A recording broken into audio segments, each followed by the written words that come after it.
Hello, listeners. Lisa Starr with you. Our episode of StarCast this week, we have a guest from across the pond currently who has a specialty that I would say is kind of unique in the spa and wellness world. He's not the only one, but it's a rare sort of job. And we are welcoming today Magdy Abdelaty. Magdy is the director of spa at the Rosewood Chancery, which just opened in London. Super swanky, and we will talk about that. But Magdy's specialty in his work is coming into brand new locations and getting them open. Big, massive scaling jobs. And he is a specialist, so we'll dive into that too. Thank you for joining us, Magdy. Thank you so much, Les, for having me. And it is nice to connect. And it is an honor to be with you today. Well, we're happy to have you. You're in your office. It's a Friday afternoon. Are things settling down or ramping up for you? Yeah, it's a Friday evening, as you just mentioned. We are very fortunate. We have a very busy hotel. We almost 100% occupancy at the moment. So busy day, a nice end to the week. Busy weekend ahead, but all very exciting. Very Okay. exciting to be part of such a project.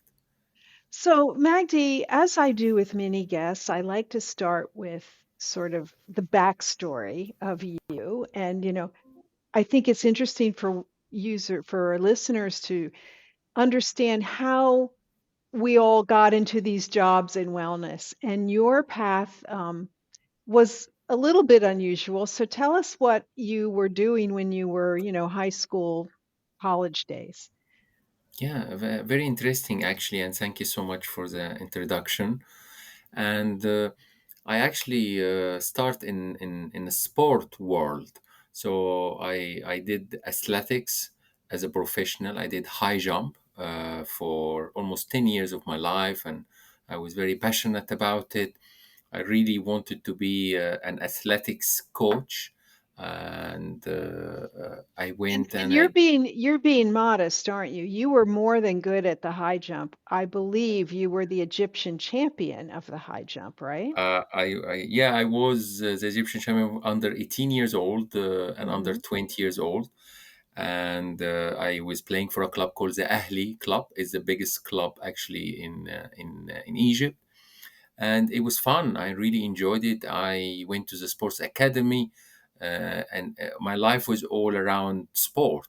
I will exercise twice a day, travel with my club, get paid to do sport. It was fun. It was really fun, Mm. and I really enjoyed it, and it shaped my personality. So how high could you jump? 2 meter, 2 meter five when I was young. Yeah, I can jump high. So that's about between 6 and 7 feet for our American listeners. I mean, that's taller than you are, and you're a Yes, tall absolutely. I'm guy. one. I'm 185.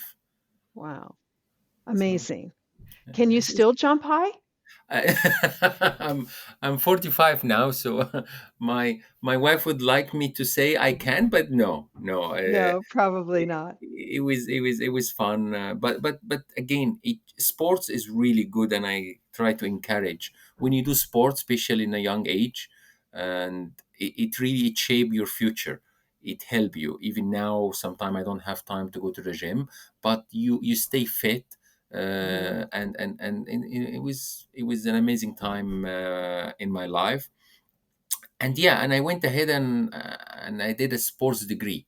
I did a sports and science degree because I really wanted to enhance my ability to understand about the human body and the muscles and the recovery and the physiology and biology of the human body.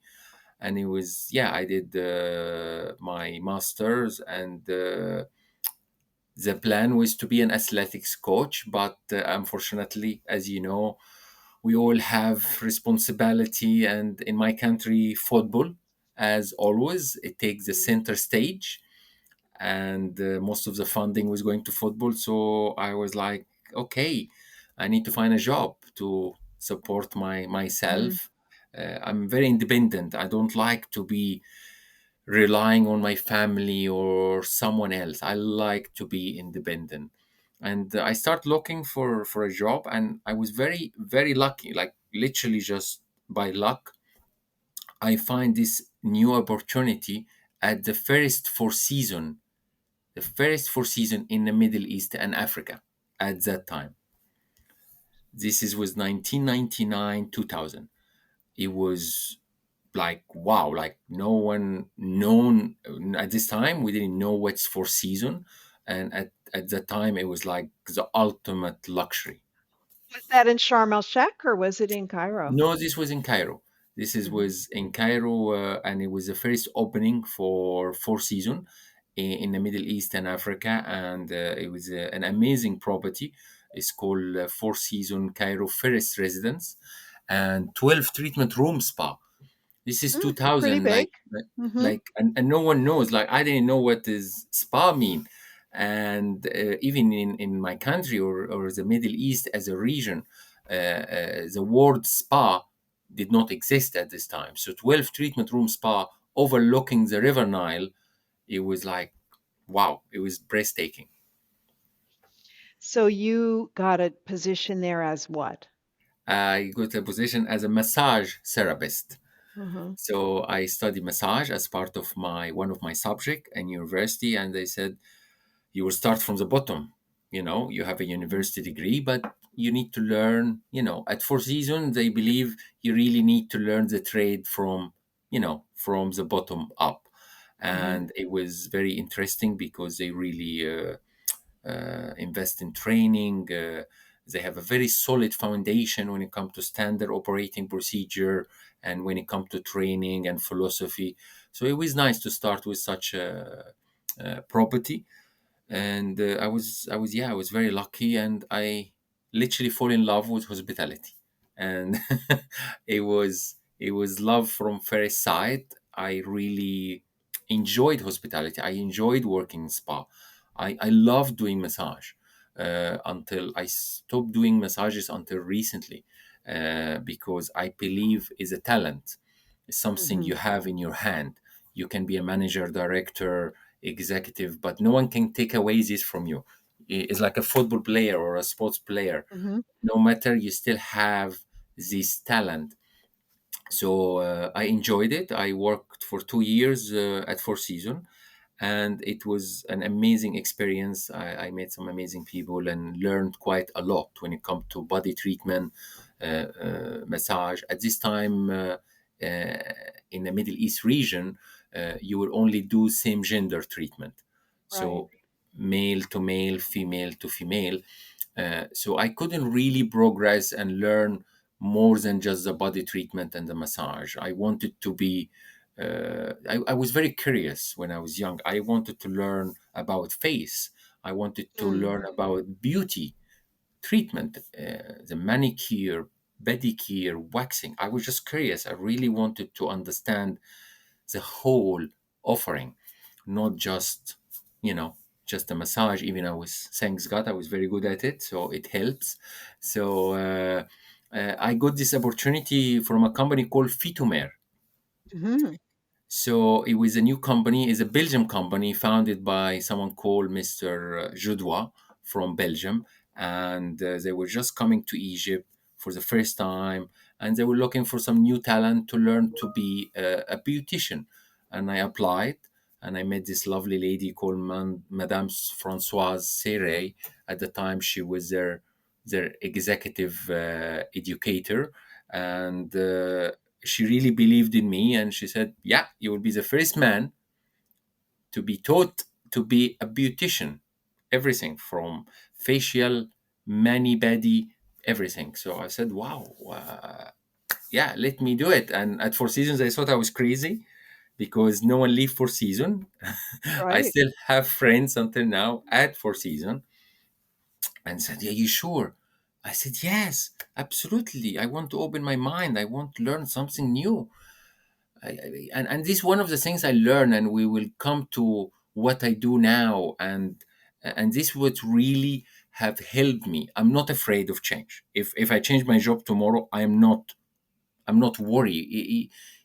you're gonna learn something. Like you can't just keep doing the same thing and again and again and again. I believe as a human, if you're not learning, or for me, if I'm not learning, it become boring. It become like, Hmm. I okay, agree.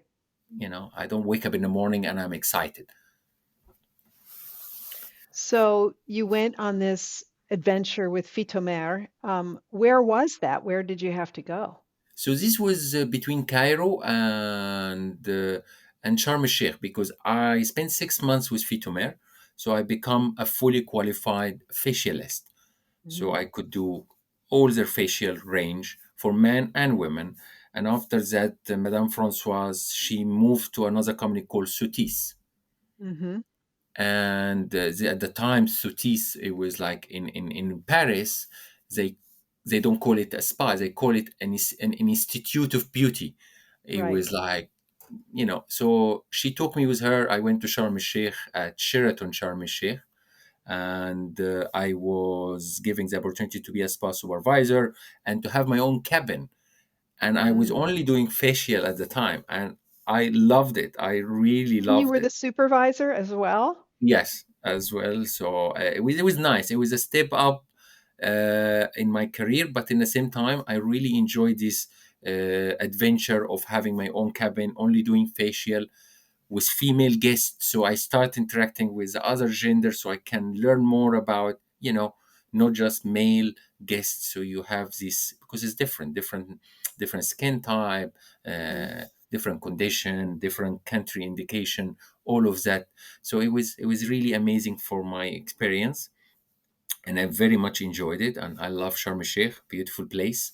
I don't know if you visited, but you I should have visit. not been there. I hear it is beautiful. Oh, I hope one day Global Wellness Summit will come to Egypt.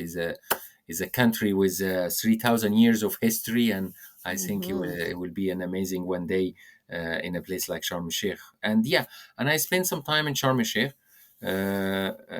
being with Sutis. After that, I got this opportunity to move to London by the age of 24. I was 24 at the time, and I got this opportunity to move to London with a new company was being formed. It's not new, but it was bought by an investor called Prince Walid bin Talal. This is Fairmont, and Mm. he was just creating this new hospitality group between Fairmont and Delta Hotel and Raffles.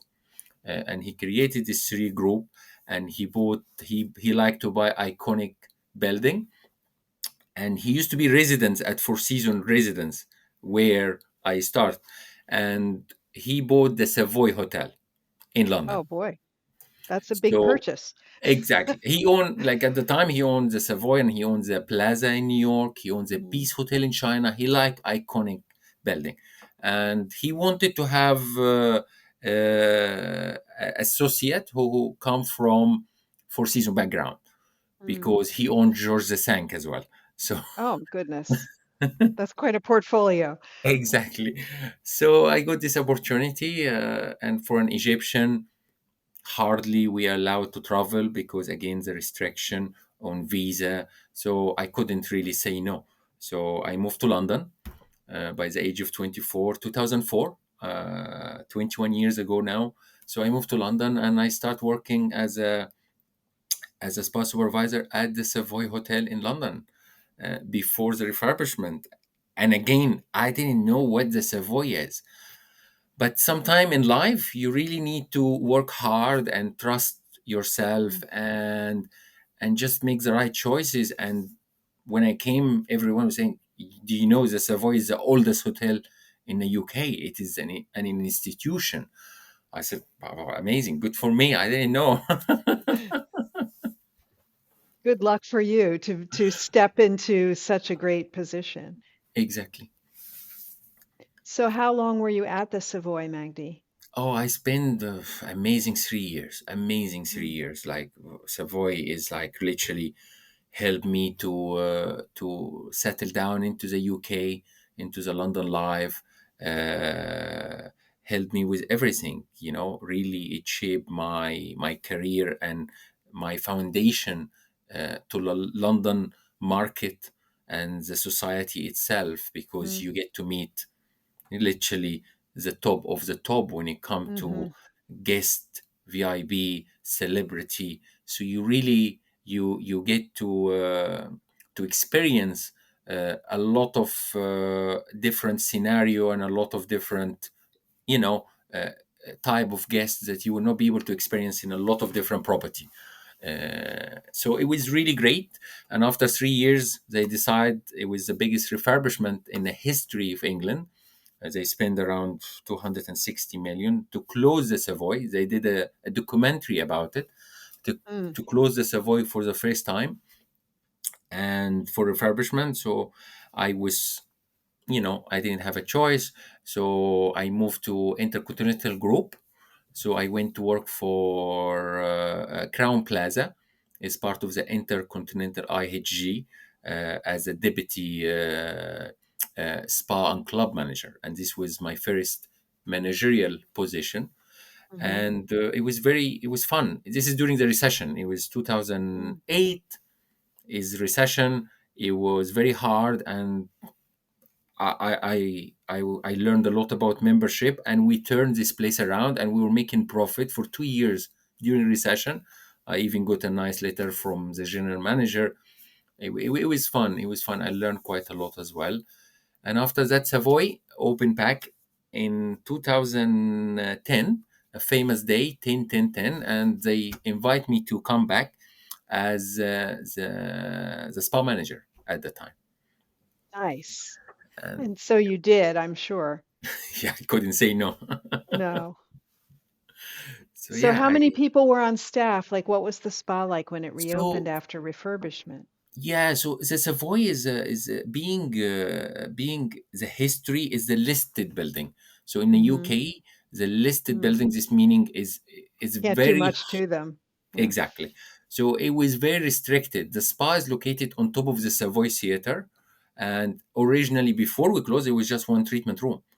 But we have a swimming pool, sauna, steam, Mhm. changing room, gym.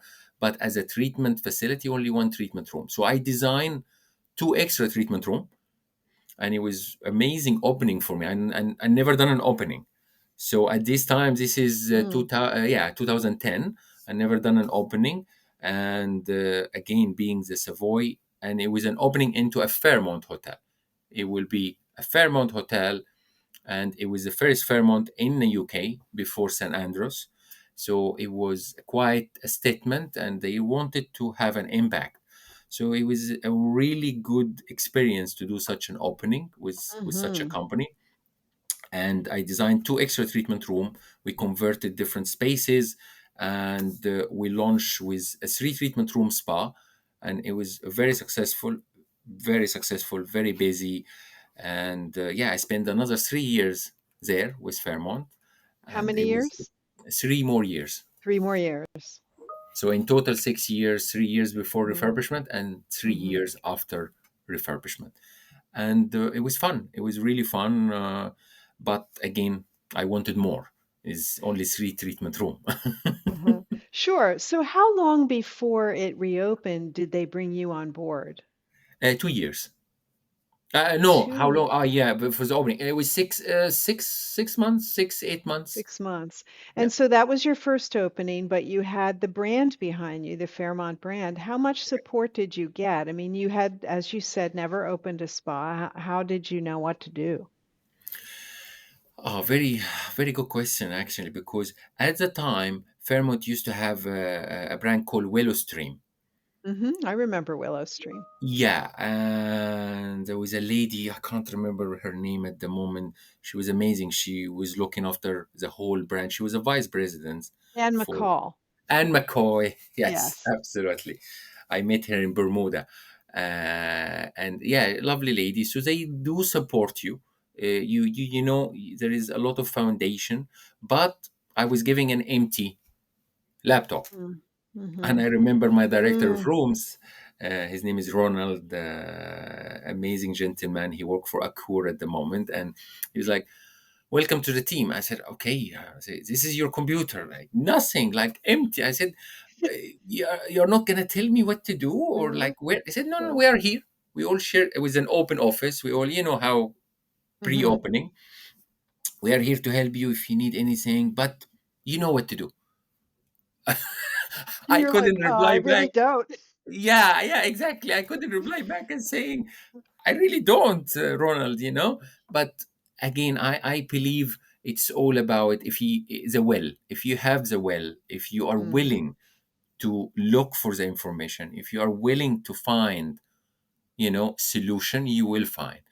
If you're looking for problem are everywhere. So hmm. I always say this to my team: come to see me with solution, not problem. So this is what I did. This was my attitude with the Savoy, the opening of the Savoy. Just start research. I start researching brand. So our owner want an English brand. So I find aromatherapy associate, Hmm. and I really fall in love. We used to have LMS before, and they were great, but they wanted something a little bit luxury. And at the time, it was the height. It was the heights of aromatherapy associate. Hmm. I remember. Uh, yeah, Geraldine was around, and absolutely. She God bless her soul. She was mm, amazing, and I met her, and I did the whole training. As a manager, I don't need to do the training, but actually, I went and I did the full training with all my team because I love them. I really love them. Like even until now, I still talk very highly of aromatherapy associate because at the time she really figured out how the aromatherapy work, how hmm. you can really benefit from the oil, not just the massage. It is all about as well the oil and the technique, and they all work together. And it's all about how your body you react on the stimulant side by smelling the oil, and you have as well by absorbing the oil through your Hmm. Into bloodstream. the bloodstream, right? Exactly. So it was really nice. And after that, we introduced some nail product called Nail Ink at the time, and it was fun. It was really fun. I learned a lot. But yeah, I had a lot of support. But it is nice to again to start with such a company like Fairmont, who have a very solid foundation. We had a task Hmm. force who came to help us. So it was fun. And I spent 3 years with the new Fairmont, the Savoy. And after that, I really wanted to do more. So I Mm. decided, okay, Magdi, what else? I want to learn about retail. So yeah, I go with sometime. I'm not this crazy, a little bit, but You but have an insatiable appetite for learning. That's wonderful. yeah, yeah. So I decided to join ESPA International Hmm. as a Hmm. business manager at Harvey Nichols store Hmm. in the department store in Knightsbridge, very prestigious, and their Mm. I flagship love that as a store. exactly beautiful, beautiful the location. And Spa was again the heights of Spa. Right. So Hamsworth, it was like Spa at Four Seasons. Most of Four Seasons they have Spa, and the education. You go to Ispa House in Farnham. You have a full 2 weeks training program. They're like, wow, it was like, so yeah, and everyone thought, why you need to go to retail? Retail have their own people, you know. Retail is not for everyone. Everyone said this to me. I said retail is a big part of the spa, Hmm. and we need to understand how retail work. And it helped me later down the line because retail now form at least 10 to 15% of our revenue. So Excellent.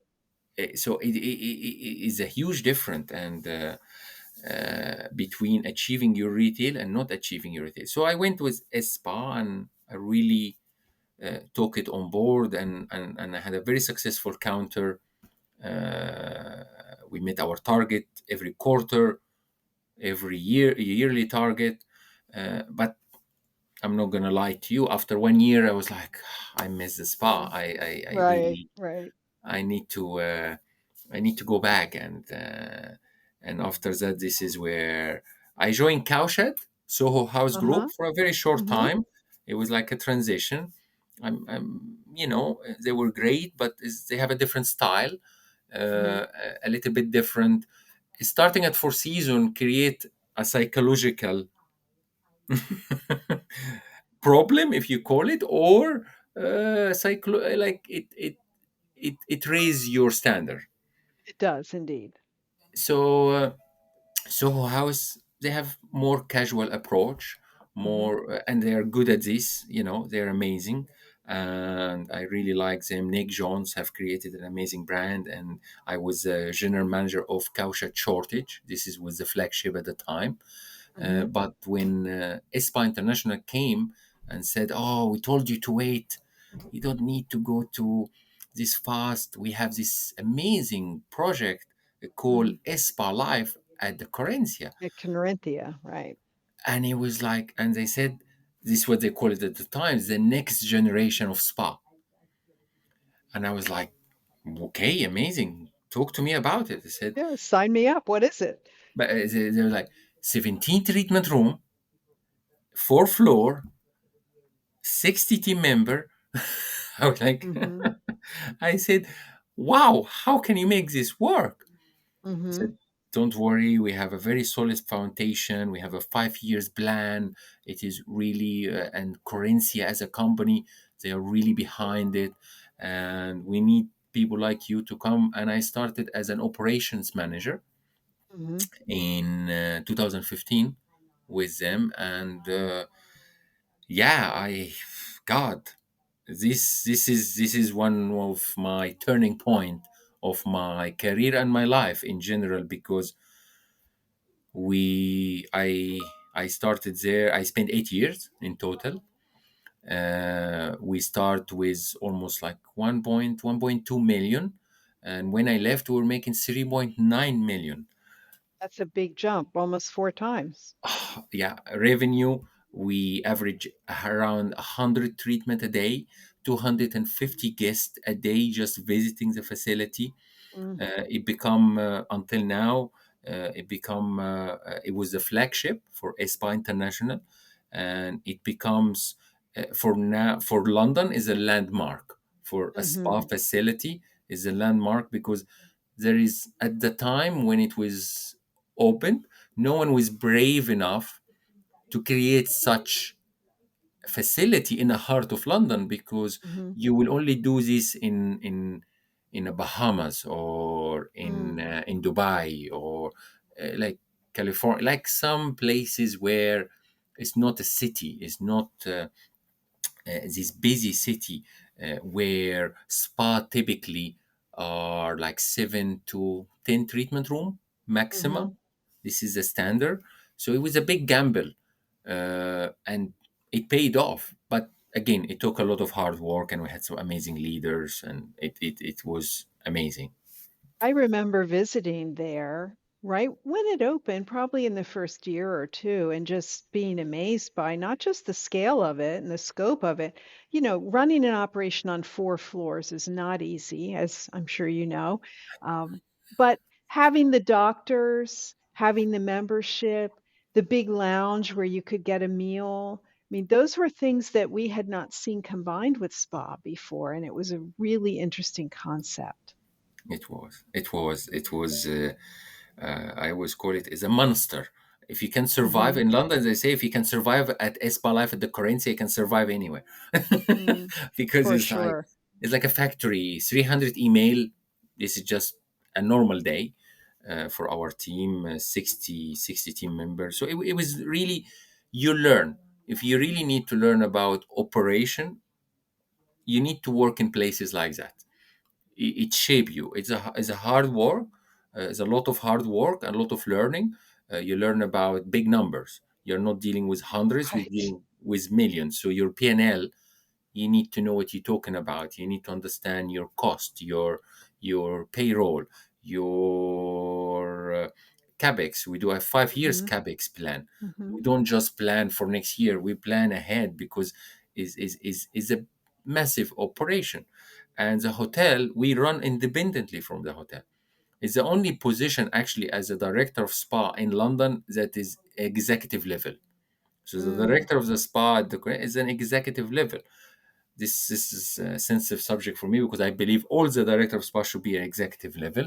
Yes. But at But, least that one was, and I mean, the revenue warrants that, right? And the high visibility, of that facility, which is still there. In fact, I went there this summer, yeah, um, yeah, yeah. and I still go enjoyed the spa and went to the sauna and the pool. Very yeah. nice. And they're planning a big refurbishment, and they're planning to Mhm, introduce a plunge pool, and so they are is busy. They get books 3 months in advance. Yeah. So, what happened there, Magdi? Did you get worn out from it? No, Like what? no, no. No. I was having fun. I got promoted. They were the kindest. Their currency as a company. Mm-hmm. I love them. I spent some time in Malta, the home Mm-hmm. of Corinthia. Yes.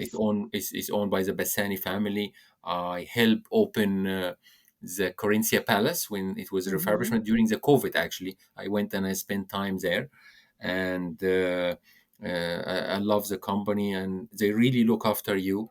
And I had no issue. I had a great package, everything, like everything.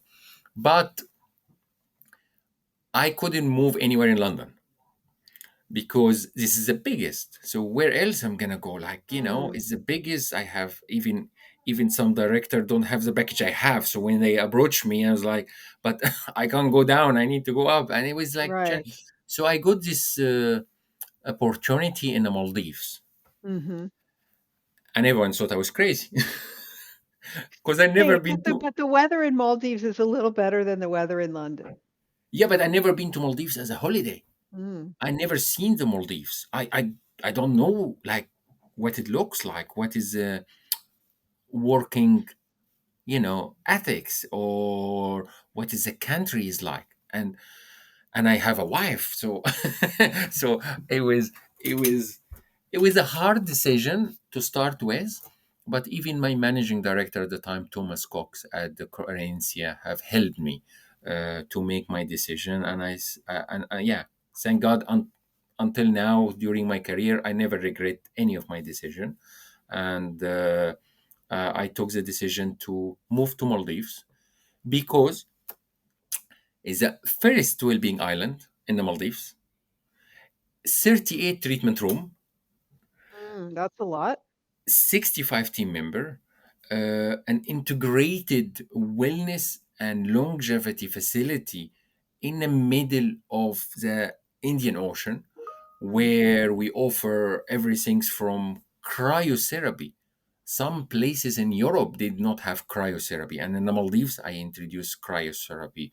We have Watsu, a whole reformer Pilates studio, the biggest gym in the Maldives, two hammam, three different kind of sauna, ice baths, like you name it. You Three had it. doc, four doctors full time. We really shape the wellness offering in the Maldives. And we had an amazing owner. Her name is Isan Hanem. She's from Turkey, and she really wanted to make a statement, to Mm-hmm. come with a bang. Like, you know what? I'm gonna bring wellness to Maldives. She literally went around with our general manager Osgur, who you met, Mm-hmm. and Osgur have taken her around to visit the Global Wellness Summit and visit places in the like of Shah and Zolal and Himalaya, and all of these places to make her understand what is really wellness is about. It's not just a spa anymore. It is more than that. And she really supported us, and we worked so hard to create this philosophy. From the minute you make your reservation, one of the consultant, the doctor will call you, and we design a whole program for you, from Amazing. food and beverage, not just the spa. We did all the nutrition plan, everything, acupuncture, the herbalist, even the kind of tea you drink, everything. So it was a project I couldn't really say no. I couldn't say no. No. So yeah, No, I moved to this is Maldives. Joali Well-being. I want just to make sure listeners heard This that. is, yeah, Yes. this is Juwali Being, exactly. Hmm. So Juwali Being is the sister property of Juwali Maldives. Juwali Maldives is Hmm. an art immersive, and they open the second one, this Juwali Being, as the first and only well-being island in the Maldives. 38 treatment room, 68 villa, ultra luxury, average room night 2,000 US dollar. Goodness. The four-bedroom villa is 50,000 US dollar. So it's an amazing project. And after 1 year, they really liked what I done. We turned it around. We did 2 million US dollar in the first year, with 750K profit. It was really amazing, and we done a great job. We had an amazing team.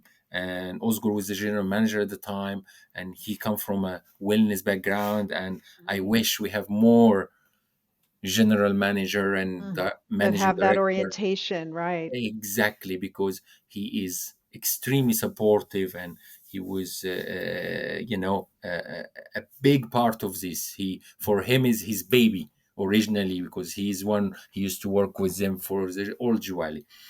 So yeah, and after 1 year, I was asked if I can look after the entire group. They have three property in Turkey, in Antalya, and Mm. they were planning to open the third property in the Maldives, and they wanted as well to launch a new concept. We call it Juwali Being Cure, and we launched this in the old Juwali, the art immersive resort. And yeah, in after 1 year, I was promoted to group director of wellness and spa, and we launched some new concept, and we help reshape wellness around the entire group. But yeah, Maldives, my wife was with me, and we spent a year and a half already, and we decided, you know, we didn't decide it at the time. We were enjoying. Maldives is beautiful, and we were doing amazing things with Juwali Being. But Peninsula hotels, they came and they said, we have this opportunity in London, and we know London. London is home. We have our flat, and so it was easy decision. And at the time, I'm not gonna lie, my wife was like, okay, enough. Yeah, it's hard to live on a remote island, really. I mean, it's wonderful for a vacation, but for to live there is, I'm sure, very difficult. Yeah, it was fun, but out of respect as well, she sacrificed her job and she moved with Mhm. me to Maldives. So now there is a great opportunity. So let me as well, think of her. So we Mhm. moved back to London, and yeah, I joined Peninsula, their first UK property. They have 11 around the world. They are well known for their luxury. It was the first 25-meter pool in the Mhm. heart of London, seven treatment room, 25 team member, and they went through. As you said, I start having this. So when I went to Juwali Being, we reshaped the whole guest journey, the philosophy, and my specialty is I can take something not working and I can make it work. So you know, Peninsula, they had some, difficult time with the pre-opening, and it's normal. Sometimes it happens. This is part of the fun of doing pre-opening. Fun, you say. Other people wouldn't call it fun, but that's why it's your job. Exactly. That's why I like it. So I said, yeah, absolutely, I will come. You say, you sure? You need to build up the whole team, and we have some challenges. We have new general manager, new managing director, new hotel manager from the US, and Scott. And I said, yeah, absolutely. So it was fun. It was really fun, and I joined, and yeah, I spent a year there, and we turned profit after 3 months from joining, You're and like the we. magic bullet, Magdy. You show up and the profits come. Thank you. I try. It's with the team again. We build a beautiful, strong, solid team. We restructure the whole spa and wellness team, and We looked at all our expenses and all our revenue stream, and we work with our revenue team, and we work with our PR and marketing, and we created a lot of buzz around it. It's a beautiful location in Hyde Park corner, Hmm. Hmm. so we were very lucky. Beautiful facility. But again, I done my job. At some point I felt, I done my job, and Rosewood came knocking. And I'm not gonna lie, I never been excited about a brand since Four Season like Mm. Rosewood. And I Like mean it Rosewood. from the bottom of my heart, that Rosewood, in my humble opinion, is the biggest big things, is the next big thing, for sure. Well, that's part of why we're talking because I think you're right. So the situation was that there's already a Rosewood in London, right? But they bought this iconic building that was the American Embassy on Grosvenor Square. Beautiful, huge building, kind of modern building, not an old looking building. And spent, you'll tell me how many years gutting it and redoing it. It was a massive project. It is 8 years, 8 years in total. 8 years. Wow. And that's, Uh, I'm sure, in due in part to permits and, yeah, all the issues with building in an urban environment that you in the have. Mayfair, Right. is in the heart of Mayfair. There is residence here, has been residence for 100 years. So 100 years of residence, they don't want you to start doing construction work. Hmm. It's like, is like the most prestigious area to live in London. So they were not very happy about it, but they were happy to see all the security and all the restriction going away. Right. Because around the embassy, there is a lot of that. It was impossible to go around or to do certain things, and a lot of restriction. And this is the beauty of Rosewood. They took a building that is not, it's not pretty. It's not really pretty. It's just, Hmm. it was done in 1970, and it was, you know uh, but they turn it into, because it's an iconic building. But you look at it and say, oh, like, but now you look at it and say, wow, wow, and it's so inviting. And this is the beauty of Rosewood. So when this opportunity came, I really couldn't say no. I wanted to be part of such project. Is just Hmm. is so I am very fortunate, and I'm very lucky, and I'm very honored to be part of such project that everyone talk about it. And yeah, I joined in January this year. Hmm. And yeah, you need to come and see. Everyone come and see. And yeah, we You joined in January. I visited you, I think it was in June, yeah, and you gave me the behind the scenes tour, and it was absolutely gorgeous. You opened when just recently, right? September, maybe? we open in August, in the 15th of August. Okay. We And open 2 months ahead of time. that's amazing. Yeah. Absolutely amazing. Tell us a little bit about the scope of the spa in this building. So again, we are very lucky that we have an owner and a company who really believe in wellness, who believe in, you gonna drive the hotel through wellness, not just food and beverage, not just, and this is one of the topic I hope to address in wellness hospitality conference, that Mm, uh, we have around 10,000 square meter spa in the heart mm. of Mayfair, And for my where, American listeners, that's 100,000 square feet. yeah, so it's like when you think about real estate in this area, it is the most expensive by square Hmm. meter, is like so expensive. So as a real estate investor, as an owner of such a building, you want to capitalize and utilize every square meter, Hmm. because it's money. It's literally. So this is just to show the commitment. We have the only 25-meter pool in any hotel in Mayfair. Massive changing room. We have two independent changing room with a new style, a new take into luxury. You go to some spa and the changing room is just a locker room. You have the locker, you have the shower. With us, you really have very spacious changing room where you can really enjoy your journey. You're not just coming to fight for the locker space, Mm. or to change in a way that you're not actually wanted to come back. You're like, let me just come out of here. I'm here just for the massage. No, it's the whole guest journey. We have sauna, steam, heated marble launcher, we have ice bath, we have vitality pool, and we have 5 treatment room and 2 fitness room. We have the movement studio where we do private session, where we do some classes, and we have the main gym that is designed by Technogym Mm-hmm. exclusively to us. And we have the consultation room for our doctors. We have the relaxation lounge, but with this size of the spa, we could have had more treatment room, Mm-hmm. but it's not what Rosewood vision is about.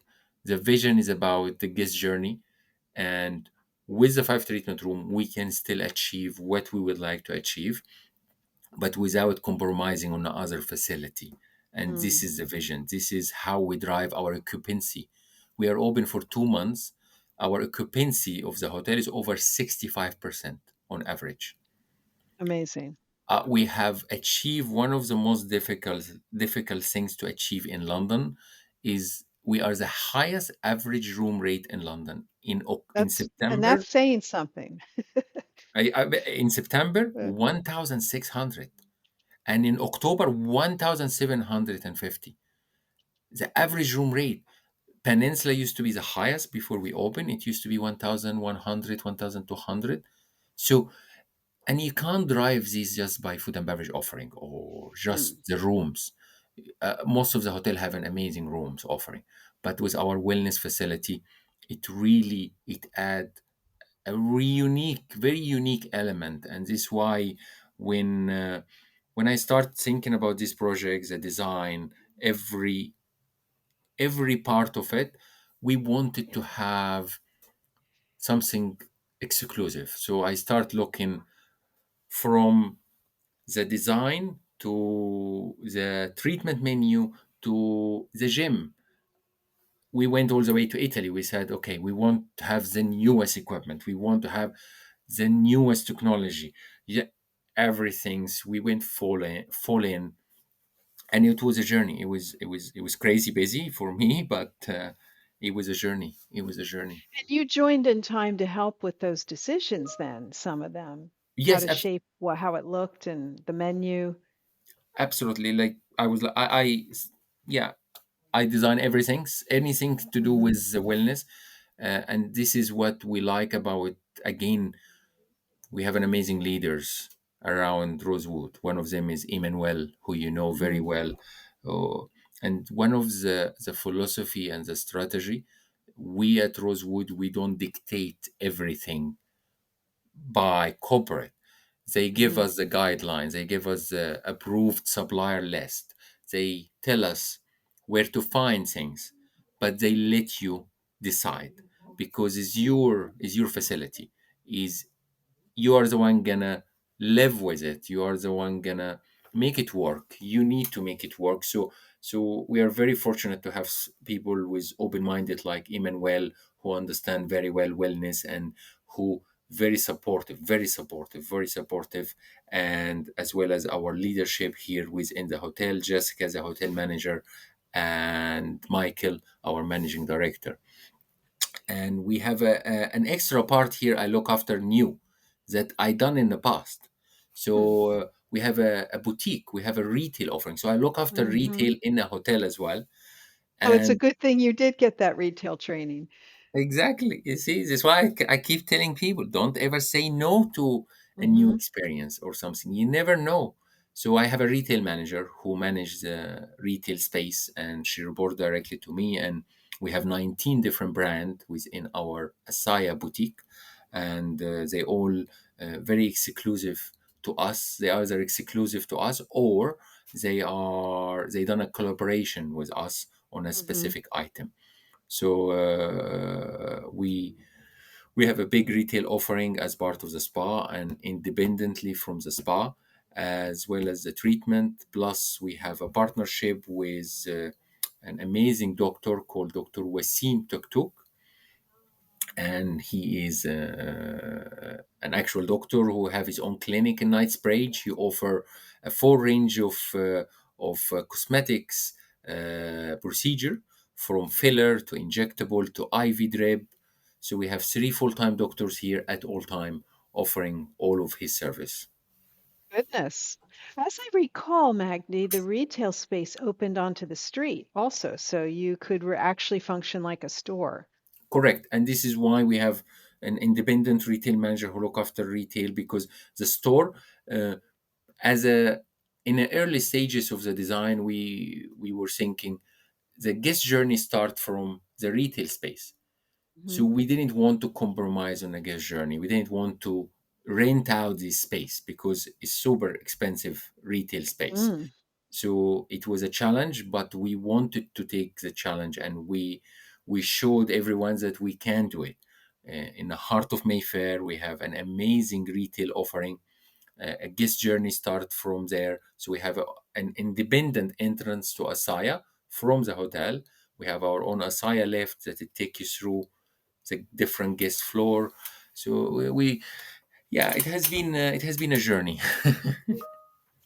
So I'm interested in that Rosewood approach, which is that they're known for a sense of place at each property, not being branded, not being the kind of hotel where when you're in the hotel, you don't know where you are in the world. You know, they're connected to where they are. But for you, new to the brand, was it a challenge to know what to do when they give you that kind of freedom? How did you make your decisions? So again, we get a lot of support from Emmanuel and the team. So they make you understand what is the sense of place, what we're looking Hmm. for. So they put you on the right track, and this really helped me a lot, because as you said, I didn't work for Rosewood before. So you really, for a project like that, you really need to understand the Rosewood culture, the Rosewood philosophy, and this is with well done from Emmanuel's side and the corporate Hmm. team and our leadership. But after that, yeah, it was up to me to find this brand that it represents the sense of place. We are in England, so we have a lot of partner who their products are made in Somerset, made in the UK, Hmm. are a new UK companies that we like to sponsor new companies, new products, new adventure. So we were giving this direction, and we were fortunate enough to find this right partner who wanted to take this journey with us to create this sense of place. So when you come to us, you know that you are in the UK. You will literally immediately, yeah, I'm in London. This feel like London is not feel like, a resort somewhere, or no, you really feel the sense of place. We work with some local artists. Even our music channel, even the music channel is designed with some local artists, local radio channel who help us create this atmosphere, from sound to statistic. All our decorative item, they represent, where we are. Well, it is a beautiful facility, and the finishes, the coloring, it's kind of taupe with a little bit of blue. I remember the fitness room was a wow because all of the equipment is not black like you always see it. Yeah, yeah. We were the first one in the UK to get such equipment, and exactly, we wanted to break this standard. We want to be the first. At Rosewood, we really like to be the first. Well, the equipment is all, as he said, techno gym, but it's beige. Yeah. It's beautiful. It just sort of blends into the room and it makes it look so different than all the other gyms where you have all this black metal machinery. I love that. Yeah, and as well to add to credit to the Technogym team, this material is made from 30% recyclable material. Oh, that's wonderful. So it's not anymore just a treadmill or a bicycle. It is, something that that it has been contributing to the environment, the recyclable option, by using this material and creating something this beautiful. So we were very, very lucky to So, partner in with them. this high-priced place, Magdy, give us an idea of what it costs to get a massage or a facial. I'm afraid to ask. No, so starting price is 250 pound Hmm. sterling, and this will get you a 1 hour massage or 1 hour Hmm. facial, up to 3,000 sterling pound. We have one treatment that it will guarantee your face will guarantee a certain look for at least a month. Is this cost Really? 3,000 pound? And how long is the treatment? Is 45 minutes to 1 hour and a half.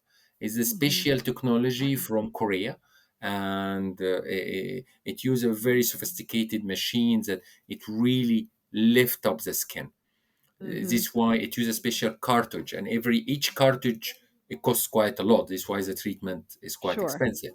So we offer a wide range of treatment, from a traditional treatment to advanced offering. And this is what we try to do here at the Chancery, to bring everything under one roof. So we don't rely on wellness concierge or medical concierge.